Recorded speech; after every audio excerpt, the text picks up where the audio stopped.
Hello mga DIY bride-to-be, i-share lang na ako noon sa po namang preparation sa akong partner pagpadulong sa mga kasal. Okay ra jud kayo mag-DIY labi na nga nasa kay partner nga nabangon kaayo, so dili gid kaayo lisod para sa imuha pod.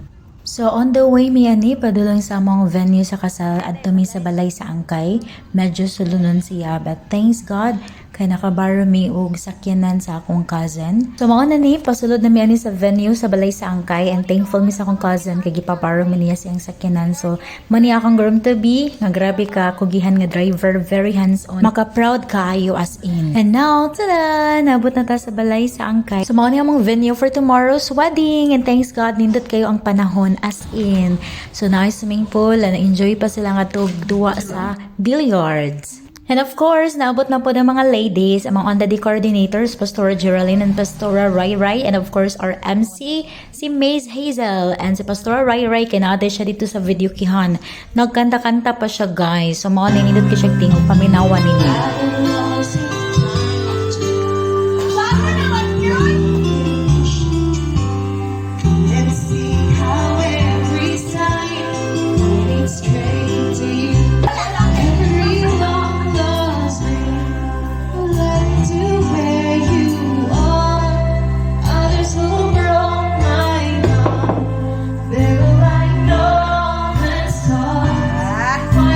And of course, hindi naman mapapahuli ang bride-to-be. Kakanta din tayo, no?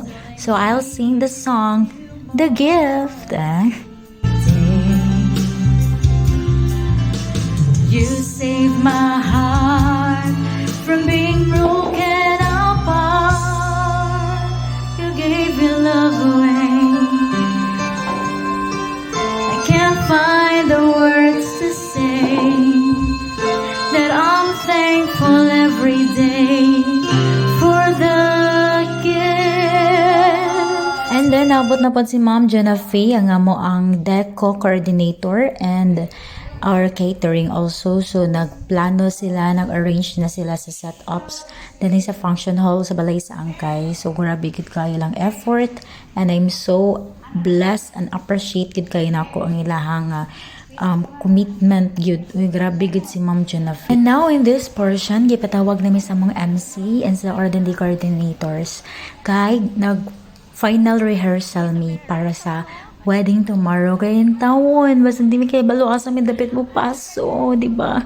So that's our big day. Dapat nindot og hapsay among pagpaso and we're so thankful nga on the go gid kayo tanan from bridesmaids to groomsmen, best man, maid of honor, and our parents also, mama and papa, grabe.